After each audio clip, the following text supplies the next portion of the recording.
마카오에서 베를린, 무기장사, 공관, 스파이, 암살, 망명까지 이걸 다 어떻게 엮어야 말이 되는 거냐? 가장 믿음이 가는 사람이 가장 의심을 받아야 할 사람이다. 넌 내가 아주 사람이 좋아 보이냐? 넌 끝났어. 리벤지 이제 대시 베스트 콜.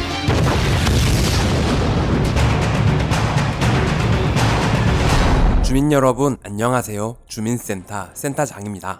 영화 베테랑으로 1000만 관객 돌파하기 전 감독이 몸과 마음을 갈아 넣어 만든 작품이 있습니다. 류승환표 첩보 액션 누아르 베를린.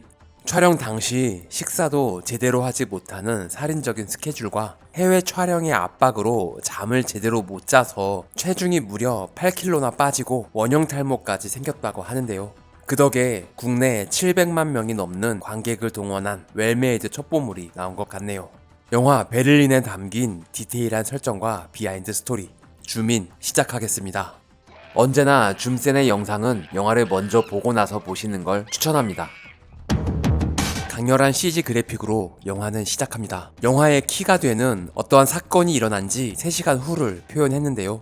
북한의 공민증과 암으로 추정되는 여러 기호들로 제3국에서 벌어지는 남북 간의 첩보물임을 빠르게 소개합니다. 감독은 영화 부당거래로 베를린 영화제에 참가한 적이 있는데요. 당시 독일의 홀로코스트 메모리얼을 방문했을 때 큰 영감을 받았다고 합니다. 냉전은 끝났지만 그 시대에 차가운 기운이 남아있는 도시를 보고 바로 여기서 첩보물이 펼쳐지면 좋겠다는 생각을 한 것이죠. 조사 결과 냉전 시대의 베를린에는 길거리에 일반인보다 스파이가 더 많았었다는 영화 같은 이야기에 매료됐다고 합니다. 북한 첩보 요원 표종성 중좌. 등에 난 엄청난 상처는 어쩌다 생긴 걸까요? 시간은 3시간 전으로 거슬러 올라갑니다. 오늘 또 평범하게 하루 일과를 시작하는 종성.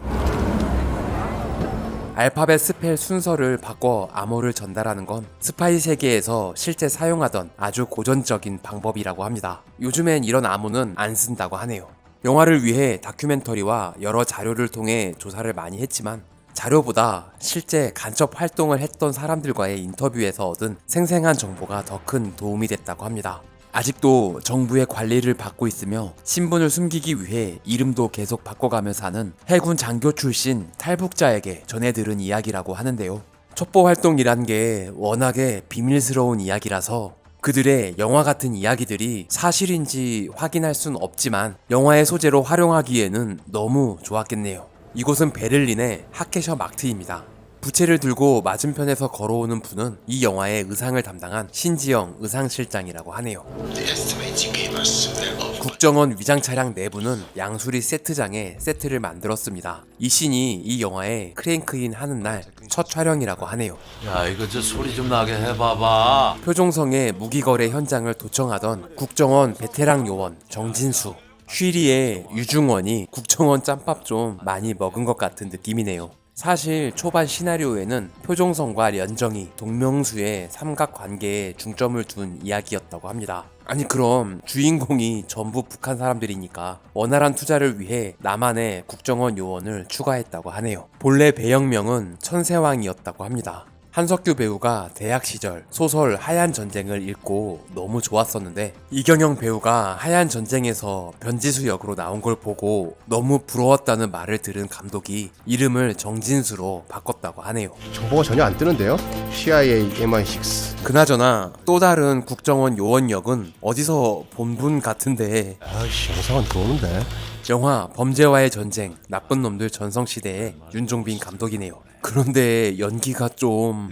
너처럼 그렇게 느리게 말을 하면 도와줄 수가 없어. 이곳은 사실 베를린이 아니라 라트비아 리가에서 가장 좋은 호텔의 스위트룸이라고 합니다. 베를린 물가가 너무 비싸서 제작비로는 감당이 되지 않아 비교적 물가가 저렴한 유럽 국가 중 라트비아를 선택했다고 하네요. 무기 거래가 성사되려던 순간 갑자기 시작된 총격전. 인물 소개 자막은 계획에 없었는데 편집해보니 초반부터 너무 많은 국가의 인물이 나오고 편집도 빨라서 관객의 이해를 돕기 위해 자막을 추가했다고 하네요. 이곳을 빠져나가는 표종성, 복도와 계단에서의 액션이 국내에서 찍은 하정우 배우의 첫 촬영이라고 합니다. 그리고 이 씬이 베를린에 와서 찍은 첫 촬영이라고 하네요. 이곳은 베를린 웨스틴 그랜드 호텔의 옥상입니다. 아까도 말했듯이 베를린은 물가가 살인적이라서 촬영이 몇 시간만 딜레이 돼도 몇천의 돈이 오바됐기 때문에 촬영 동선과 액션의 합을 철저하게 계산해서 촬영했다고 하네요. 아이고, 겁나 아프겠는데? 등의 상처는 이렇게 생긴 것이었네요. 감독은 모서리나 어디 튀어나온 것에 부딪히는 겁나 아파 보이는 액션을 좋아한다고 합니다. 베를린 풀샷을 항공 촬영으로 찍으려면 너무 큰 돈이 들어서 촬영된 소스를 구매했다고 하네요. 이렇게 사고들 쳐놓고 내가 청와대에 가져갈 수 있는 게 뭡니까? 결국 아무것도 얻어내지 못한 국정원. 국제법상 모든 게 우리한테 불리하죠. 배우가 아니라 영화 미스 홍당무의 이경미 감독입니다. 감독은 선후배 감독을 카메오로 초대하는 경우가 많은데요. 데뷔작 죽거나 혹은 나쁘거나에는 이장호 감독을, 피도 눈물도 없이에는 봉준호 감독, 부당거래에서는 이준익 감독을 초대했죠. 본인 역시 박찬욱 감독의 복수는 나의 것, 친절한 금자씨에 출연했습니다. 다음부터요 한 그릇씩은 좀 시키지 않으셨으면 좋겠어요. 동명수가 의사 평양에서 우리를 못 믿고 있는 거지. 북한 대사관의 동태를 감시하는 표종성을 감찰하러 베를린을 향하는 북한 촛보요원 동명수. 2010년 황장엽 암살조로 북에서 넘어온 동명관과 이름이 비슷하네요. 기차 내부와 화장실은 라트비아 영화 세트장에 세트를 만들었습니다. 어쨌든 이런 것들은 추정이고 정황이네요. 정보는 어디 있는 겁니까? 이 씬은 라트비아의 미국 대사관과 똑같이 양수리에 세트를 만들어 촬영했다고 하네요. 이 거리는 실제 베를린에서 찍었습니다. 한국 식당 다니지 마시라니까. 오늘이 제 생일이라서요. 이곳은 삼청동에 식당을 섭외해 세팅을 바꿨다고 하는데요. 베를린 현지에서 스태프들이 식사하던 한식당 모습을 그대로 재현했다고 합니다. 1960년대 파독 광부와 간호사로 독일의 터를 잡게 된 분들의 옛 사진들이 벽에 걸려 있었다고 하네요. 우리는 로타리에서 좌회전하는 사람이야. 왜 지금까지 이러고 있는 줄 알아요? 사람 좀 불편하거든. 짬은 차고 넘치지만 성격이 지랄이라 승진은 하지 못하는 진수. 캐릭터의 초반 설정은 가볍게 까불거리는 이미지였는데 너는 그냥 딜해. 나는 내일 할 테니까. 이 장면을 찍으면서 쓸쓸한 중년의 느낌으로 컨셉을 바꿨다고 합니다. 한편 종성은 호텔 CCTV에 찍힌 진수를 확인합니다. 이 씬에 빵에다 잼을 발라먹는 먹방 컷이 있었는데 삭제했다고 합니다. 다음 씬에서 련정이가 앉아있는 고급진 레스토랑과 대비되도록 초라하게 딱딱한 빵이나 먹는다는 설정이었는데 하정우가 먹으니까 빵이 더 맛있어 보여서 삭제했다고 하네요. 300만 관객을 돌파하면 공개하겠다는 감독의 공약에 의해 공개됐습니다. 내리 외부 사람 만날 때 반지 빼고 만나라 하지 않았어? 종성의 아내이자 대사관 통역관인 련정이. 이곳은 라트비아의 레스토랑입니다. 그런데 통역만 하는 건 아닌 것 같네요. 갓나새끼 밝히기는 접대하라. 실제 북한이 외교 사업을 할 때 미인계를 활용하기도 한다고 합니다. 감독은 련정이의 사연 있는 것 같은 쓸쓸함을 만들기 위해 현장에서 의도적으로 전지현 배우를 혼자 두기도 하고 스태프들에게 말도 걸지 말라고 해서 외롭게 만들었다고 합니다. 덕분에 전지현의 이런 얼굴을 담을 수 있어서 자랑스러울 정도로 좋았다고 하네요. 확실히 전달해줘야. 설림이 밴드지 기름칠해줬더니. 련정이를 감시하는 정진수를 또 감시하는 동명수. 이 씬은 베를린 하케셔 마트 순환트램을 섭외해서 실제 운행 중에 촬영했습니다. 늦었다.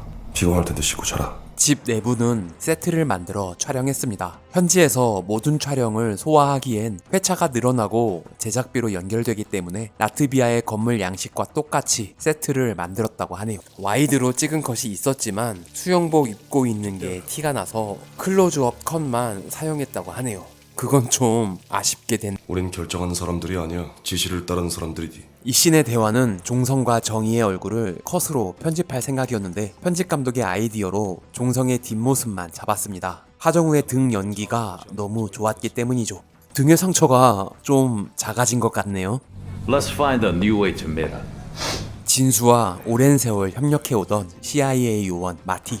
마티 역의 오디션을 볼 때 존 케오가 유일하게 감독의 전작을 보고 한국어도 연습해 왔다고 합니다. 사실 다른 배우를 염두에 두고 있었는데 의상까지 캐릭터에 맞게 입고 와서 오디션에 임하는 존을 보고 캐스팅할 수밖에 없었다고 하네요. Two old dogs with old tricks. 턱이 좀 긴 게 마음에 걸렸지만 수염으로 커버했다고 합니다. 도착해서 내려 해결할 일이 좀 있었습니다. 이곳은 베를린 오펜바움 브릿지입니다. 영화 롤라런에서 롤라가 뛰어다니던 그곳입니다. 실제 스파이들이 도청이 안 되는 야외에서 주로 접선한다는 인터뷰 내용을 참고했습니다. 평양선 지금 베를린 지부에 구멍이 뚫렸다고 판단하고 있시오. 동명수가 쓴 간지나는 선글라스는 광장시장에서 산 10,000원짜리라고 합니다. 하정우 배우와 함께 이 영화에서 입을 옷을 사겠다고 광장시장을 돌아다녔다고 하는데요. 결국 본인들은 하나도 입지 못하고 그날 산 옷은 테러리스트 압둘이 입게 됐다고 하네요. 이 자켓도 괜찮은데? 가장 믿음이 가는 사람이 가장 의심을 받아야 할 사람이다. 스탈린 동지가 한 말입니다. 웨이트리스가 밝히는 남한과의 내통자는 아니 공화국의 영웅이라는 종성의 아내가 남한과 내통했다니 아내를 의심할 수밖에 없는 종성입니다. 개쩌는 첩보 액션 영화 베를린에 숨겨진 디테일과 비하인드 스토리 TMI 1탄이었습니다.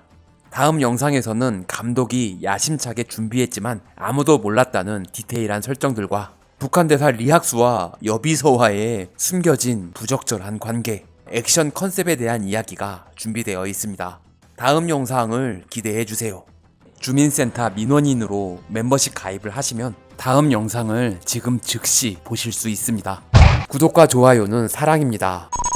종 모양 클릭으로 알림 설정까지 하시면 주민센터와 좀 더 가까워집니다. 부디 조9R 부탁드립니다.